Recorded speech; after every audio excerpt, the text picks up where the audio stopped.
Welcome back to El Nino Speaks. I'm your host, Jose Nino, and tonight's episode is one that digs deep into David Irving's book, Nuremberg, The Last Battle, which is now available in an exclusive edition through Antelope Hill Publishing. And joining me in this discussion is Kurt Seidel, who's here to talk about what makes this book so provocative, controversial, and still important for understanding post-World War II history. Anyways, Kurt, how are you doing tonight? I'm doing well. Thanks for having me back on. I know last time we discussed, what was it? It was one of the Dare books, right? Yes. Yeah, so happy to be back. Hasn't read, yes. Yep.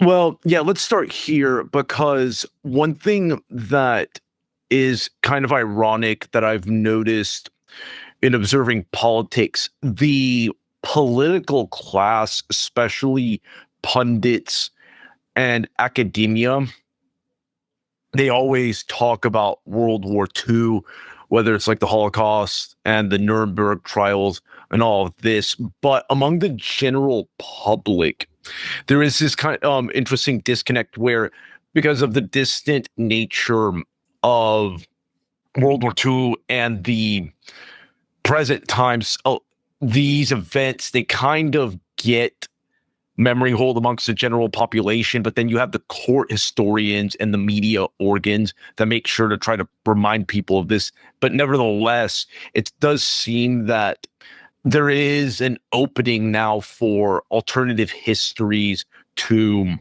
set the record straight, actually. Anyways, for the average person, they probably haven't heard of the Nuremberg trials, or if they have, it's in a very basic manner, and most of them don't even know what they actually were. So could you give us a broad strokes overview of what were the trials and why do they still matter nearly 80 years later? Certainly, yeah, and I think you're right to note that what's often called, and I think even by Irving called, the post-war consensus is still a very dominant influence on modern political culture. The events of World War II, for how often they are talked about, discussed, and related to present-day events, might as well have ended yesterday. I do think it's perhaps shifting somewhat now.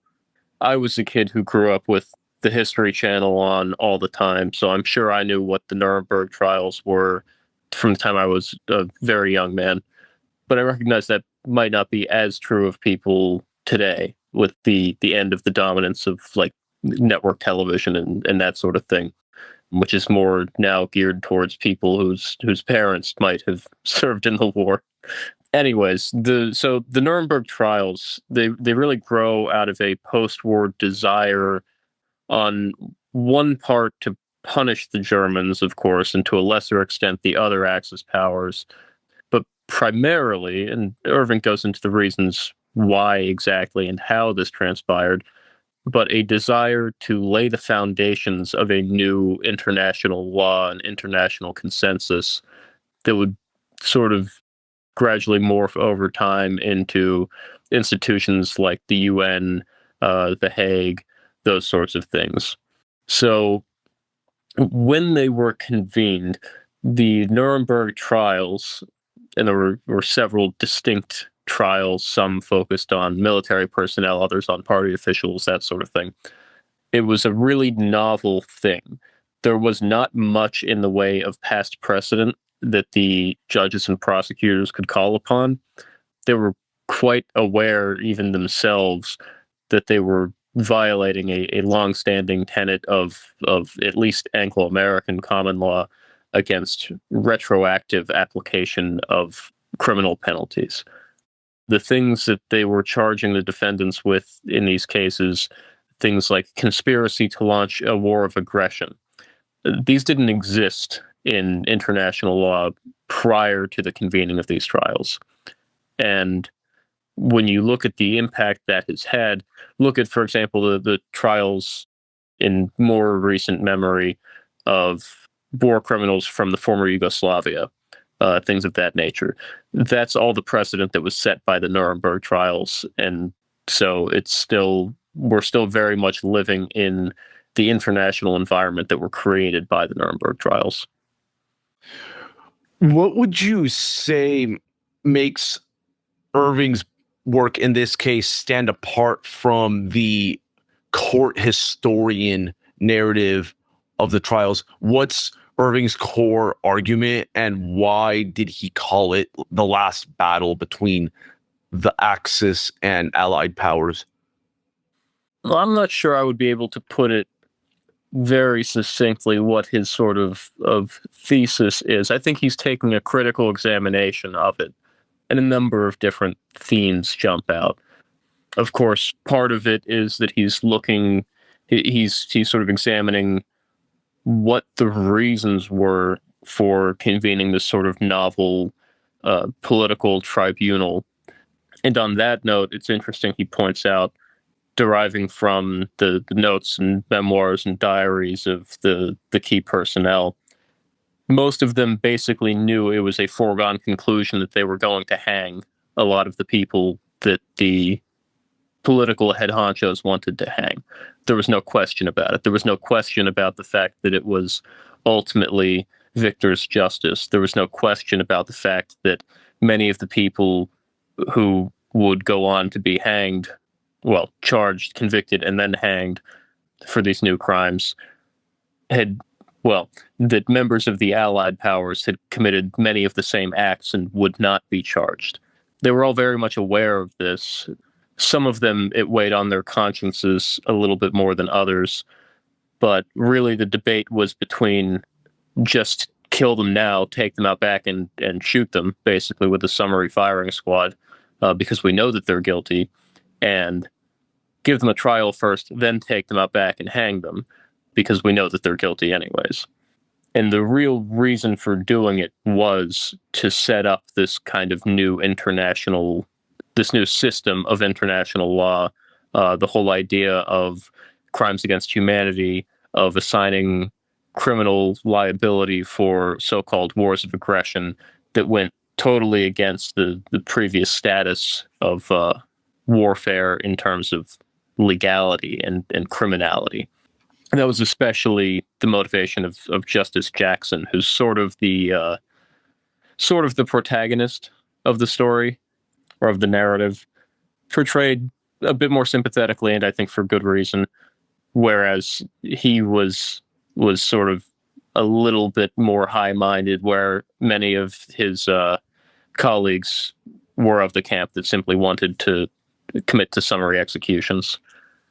With respect to the other Axis powers, which ones were also featured prominently in these trials in terms of like the leaders that face punishment outside of the obvious National Socialist Germany, which is the one that bore the brunt of punishment here? Sure. Well, as for the Nuremberg trials specifically, I believe it was either all Germans or perhaps maybe a small number of non-Germans. I don't recall if there were any. Most of other nationalities were either tried by their own states. For example, that was the fate of many of the French collaborators. They were simply turned back over to de Gaulle's government and their tender mercies. The Italians largely escaped punishment for the most part. And then, of course, there were the very similar Tokyo war crimes trials with a couple of key differences. We overall convicted and punished fewer of the Japanese, and also that was an entirely American affair. There might have been some British involvement, but the Soviets were notably absent from the Tokyo war crimes trials, if that answers that question. Okay, that makes sense. One thing that you raised as well, one point you mentioned that I noticed reading the first half of this book, was there's already a debate among the Allied powers on how to deliver justice, whether it would be just summary execution or just going through this formal show trial, if you will. And Which figures were the strongest advocates of just summary executions and dealing with this manner in an expedited fashion, forget formalities and all of that? Well, interestingly, and well, I will preface this by saying that the positions of the different states involved, primarily the United Kingdom, the United States, and the Soviet Union, changed a bit over the course of the deliberations and negotiations on exactly what form of justice would take place. The British, for example, at least in the beginning, were almost stridently in favor of just kill the bastards.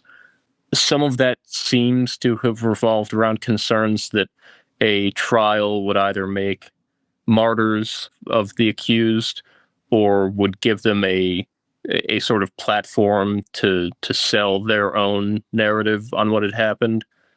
Or sometimes with the British, there seemed to have been concerns about certain information coming out that would be unflattering to the British. Especially, they seem to have been concerned about, well, frankly, what they could charge the Germans with that the British had not done themselves. Executions of prisoners of war, launching aggressive wars against neutral parties, bombing of civilians, right? If you are a British politician looking at this scenario, you really must be thinking, how could we possibly run a criminal trial under these circumstances and not come off as the world's greatest hypocrites and persecutors? And of course, with Churchill in charge, who was notorious for sort of aggressive tendencies, he was all in favor of just shoot them and be done with it. He did not have a delicate touch and did not spare a lot of thought for subtlety. The Soviets, on the other hand, were really in favor of trials. Of course, this sort of fits with the Soviet experience. They loved their show trials in the 30s, and they were pretty intent on simply producing a similar result in war crimes trials in Germany. Basically, a formality. Have them confess, and if they don't confess, then beat a confession out of them, in and out, 2 weeks, get as many of them as you can, sort of thing. The American position is, I think, the focal point of Irving's investigation, and it focuses more on sort of individual figures and their role in the lead up to the trials.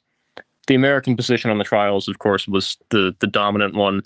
The United States in 1945 and 46 is pretty clearly the leading power among the Allies. And also, of course, the trials themselves, not by accident, they take place in the American sector. Nuremberg is in Bavaria, the southwest of Germany. This was part of the American occupation zone. There, of course, the biggest figure pushing for severe penalties meted out without regard to individual guilt was Henry Morgenthau of the infamous Morgenthau Plan. The first couple chapters go into great detail on the sort of backroom arguments and deliberations between Morgenthau and his sort of cronies on one hand, and on the other hand, figures like Justice Jackson, who's pushing for a trial that's at least closer to sort of American expectations of fairness. There are a couple of other ones. I think the Secretary of War, Stimson, was more on Jackson's side. Some of Stimson's memoirs and notes are pretty informative. He's sort of dumbfounded that he's the cabinet secretary in charge of killing people, and he seems to be the only one who's intent on not just chopping heads. And of course, I think the thing that changes the outcome more than anything is the death of FDR. He was essentially letting Morgenthau run the show, had overruled people like Jackson and Stimson a couple of times, and embarrassed really the country and the government by approving of the Morgenthau Plan in the first place, which became a huge propaganda debacle. But then when Truman comes in, who's both healthier mentally and physically, and maybe a little bit more sensible, a little bit more principled, has more of an eye towards the future international order. Truman supports Jackson's desires for a trial that at least preserves the appearance and some of the substance of traditional American notions of fair trials.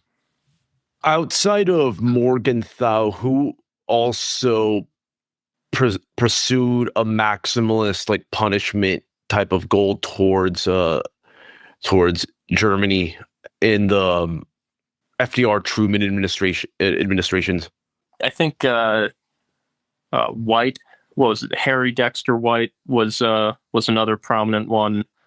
There were a few others, perhaps. I don't remember all of their names.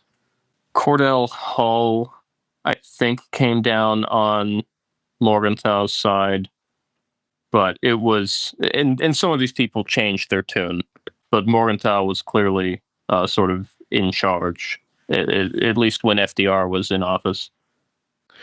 Yeah, Harry Dexter White, if I'm not mistaken, was working under Morgenthau, correct?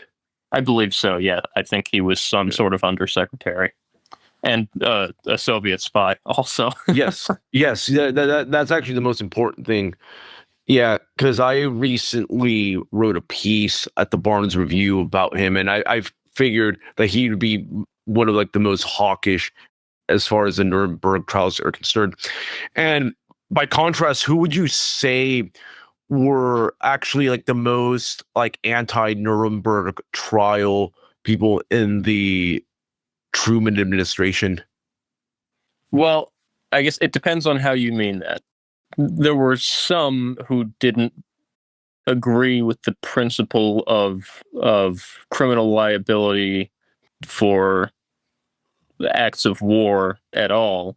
That was probably mostly Stimson. Stimson was kind of a soldierly type, but of course, the biggest opponent of a trial was Morgenthau. Morgenthau didn't want a trial. He just wanted executions. He wanted to deport millions of Germans to Central Africa or something. He had all kinds of harebrained schemes for how he would take his Semitic revenge, I think, as Stimson put it. I see. Interesting. There was also some participation from the FBI and the OSS. The OSS would sort of morph into the CIA.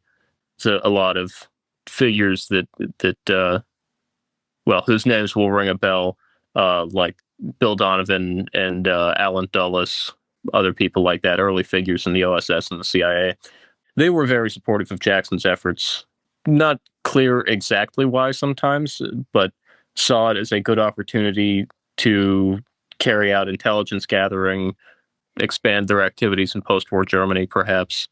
But they were very supportive of the trials as a whole, and put themselves at Jackson's service for the gathering of evidence for the trial.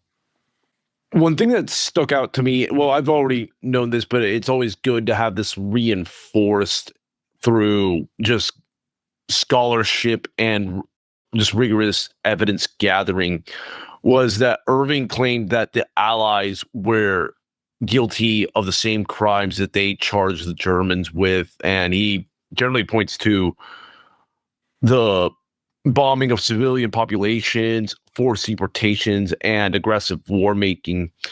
To support these claims, what kind of primary source material did Irving bring to the table?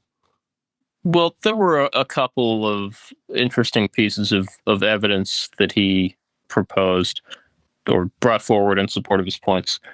For example, the Franco-British planning for an invasion of neutral Norway and Sweden. This was something that he cited, basically internal documents showing that this planning had taken place. This was, of course, extremely relevant to the conduct of the war in 1940. The Germans invade Norway. In reality, and this wasn't confirmed until much later when historians like Irving got access to archival information, they basically beat the British to the punch by about 2 weeks. And they knew that the British were planning on invading. There had been already overt military acts in Norwegian territorial waters by the Royal Navy, that sort of thing.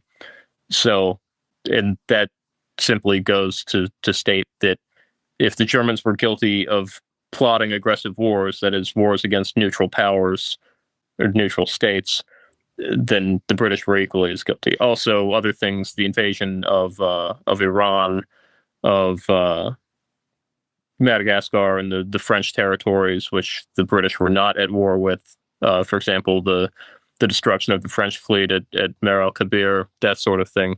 Also, the terror bombing issue. Basically, people who've written apologia for Allied war crimes in World War II have often tried to argue, in my opinion, very unconvincingly, that the primary goal of the Allied bombing program was, in fact, the destruction of war material, of the implements of war, and that sort of thing, that civilian casualties were only secondary.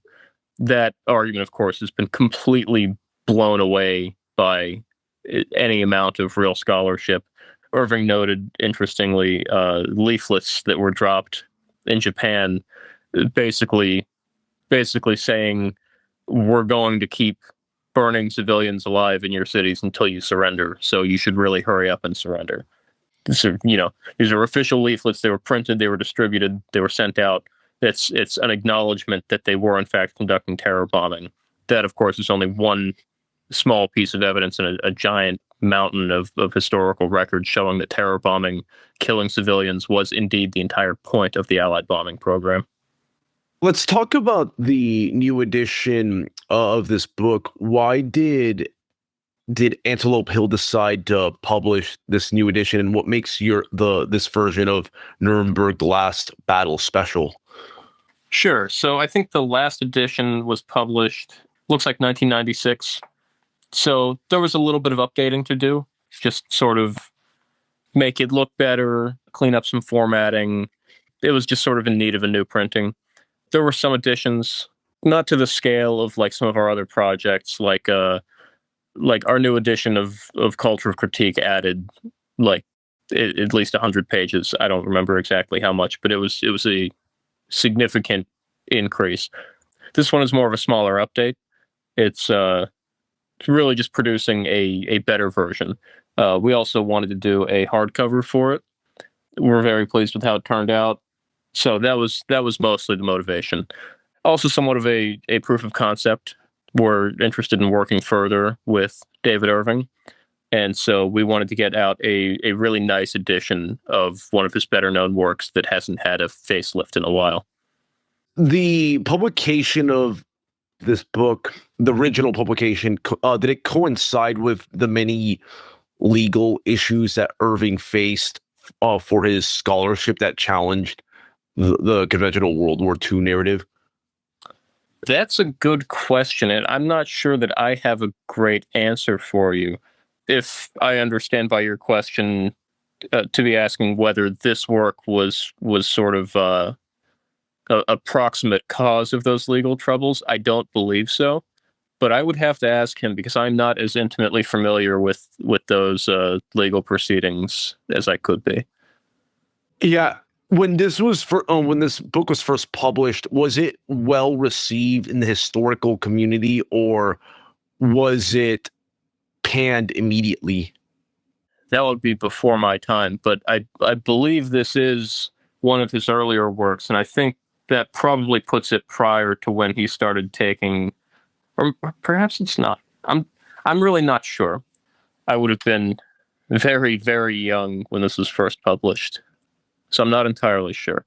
It's, of course, like all of Irving's work, meticulously researched and carried out with access to all kinds of very high-level archival sources and that sort of thing. As to its reception at its original publication, yeah, unfortunately, I'm not really sure. With the Nuremberg trials, what would you say was the biggest precedent that it established in the post-World War II order that still reverberates to this day, would you say? Well, the whole concept of so-called human rights really originates here. The trials themselves, I'm not sure if they actually coined the term human rights, but it certainly coined crimes against humanity, which is sort of just the same thing, just the inverse. That, of course, has had huge impacts on the way that states in the international arena have to sort of operate and have to sort of justify themselves. Of course, everyone's become a cynic about invoking these sorts of things in the modern world. That largely, I think, proceeded from the very casual and overstated or overused way that terms like human rights have been wielded by the American empire, of course. And also concerning things like non-white migration into Europe and North America was always defended with the language of human rights. So that's a very powerful legacy that it left. I think, of course, like all things, it grew beyond the wildest imaginations of the originators of such terms, or perhaps not, because after all, the level of Jewish involvement in this whole process was very pronounced. And they certainly always take the long view on these kinds of issues. So perhaps one could say it's working exactly as intended. At the time of these trials, did they receive a lot of coverage in the US? And what was like the general perception among the American populace about the nature of these trials? Oh, absolutely. Yeah, it was quite intentional. Irving discusses this a bit in the book, how much of a spectacle the trials became. All kinds of newspaper reporters, of course, everyone has seen, or most people have probably seen, hours of video recording, audio recording, photographs taken during the trials. The same thing would be repeated later with the Tokyo trials. It really was an international spectacle. And of course, by the time they started, the war was either just ending or had hardly, it had only been over for a couple of months. I can't recall the exact timeline. So, of course, the war was still very, very fresh in everyone's mind. The Irving cites quite a lot of journals and diaries. Then themselves are discussing like Gallup polling at the time. And the attitude of the average American was largely on the side of just hang them. You know, they're our enemies, they deserve to die.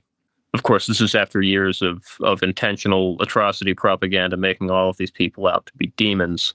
So the result is hardly unsurprising. But certainly many people just wanted to see guys like Goering and Himmler and the other high-level guys, just wanted to see them hang. And so, yeah, a lot of media interest dominated this. And for some people, especially involved in the whole setup, that was kind of the point. They wanted to make a spectacle out of it. They thought that it would be a satisfying conclusion to the war for a lot of people, would cement in people's minds the sort of conclusions that they wanted to impress. At the time of these, the Nuremberg trials, were there any notable journalists or political pundits and commentators that were immediately skeptical of these trials and were critical of them? I don't believe so. I mean, certainly you would have seen criticism of various aspects, and from both sides. You would have had people thinking, well, perhaps in the majority, the critics would have been people who thought that they were too lenient, that these people didn't deserve a trial. That was sort of the public takeaway. Maybe a few who thought that certain aspects of the thing were too harsh, or that it was legally unsound. A lot of those people, especially if they were more high society lawyers and such, probably knew better than to make too big of a stink out of it, or simply knew that they weren't going to be listened to and it wouldn't make a difference if they complained about it. As far as commentators or media figures sort of like denouncing the whole thing as a farce, like that level of criticism, I would be very surprised if there were even one. It certainly would have destroyed their careers, just like I've said, due to the overwhelming prevailing public opinion on the issue. Yeah, that makes a lot of sense. And going back to a point we were discussing at the start of the interview was just simply like in the network television era, there was such a monolithic control by the legacy media in terms of how information was disseminated and everything. And there was also several measures taken by the FDR administration where they shut out people like Father Coughlin and all of that, said that it ensured like a homogenous narrative would take place, because now in the much more fragmented digital media environment, social media ecosystem, you could have at least 10 different narratives about a given issue, especially like look at like the Charlie Kirk assassination and all of that. And I think it's very different. It's a very different environment now compared to the immediate aftermath of World War II. Yeah, well, you certainly have more room for dissenting voices, although the sort of consolidated narrative control, it's still there. It's just less powerful. Yes. But for sure, like if Father Coughlin had been allowed to continue his broadcasts, I'm sure he would have been a very vocal critic of the Nuremberg process. But of course, that's why he was not allowed to continue his broadcast in the first place. I've seen the book myself, and the layout is great, and it's got some really good archival photos and restored footnotes and clean typesetting. For listeners who are like on the fence, what does this edition offer that makes it a must read for anyone that's serious about post-war history and general revisionism?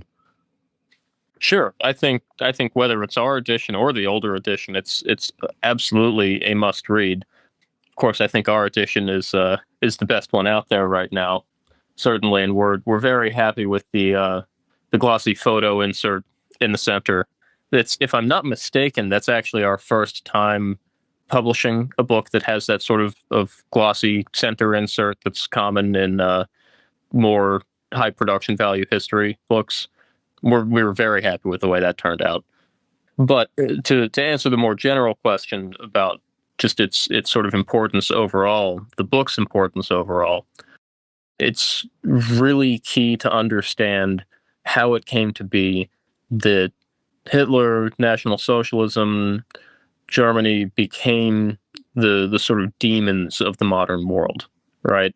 And this sort of process that, well, to the victors, established once and for all the evils of National Socialist Germany and of fascism more generally.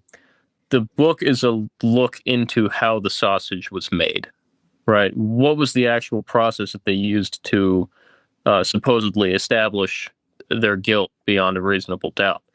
And when you look into how that sausage was made, there is a lot of backroom dealing. There's a lot of duplicity.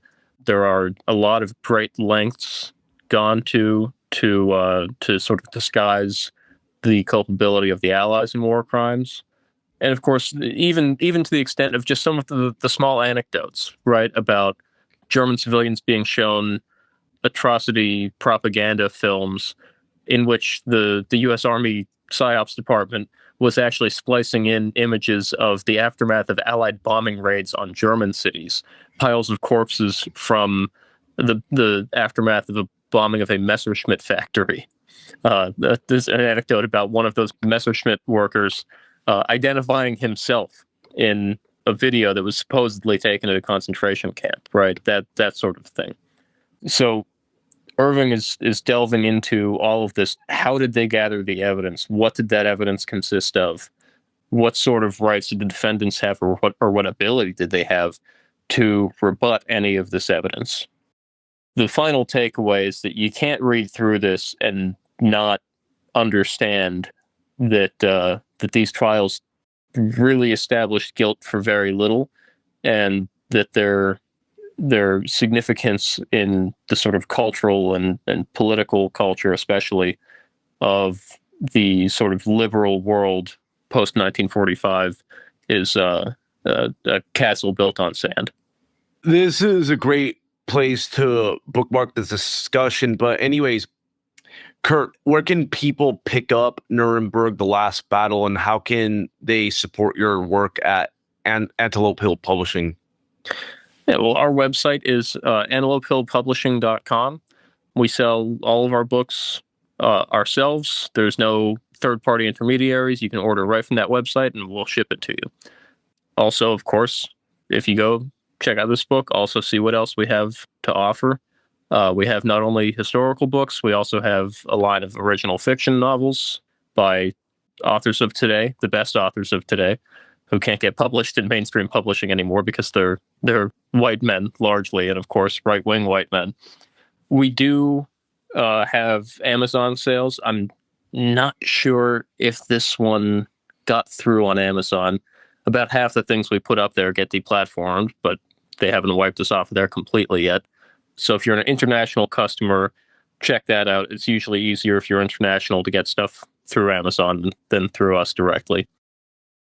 Fantastic, man. Thank you again for coming on to the show. And to my audience, make sure to grab yourself a copy of this book, because the history you see in your textbooks is frankly court history that's distorted. And Nuremberg, the last battle, is like a reminder that even like in the so-called court of history, there's still judges, winners, and losers, and the victors ultimately write the history. And we have to, and as dissidents, we have to set the narrative straight.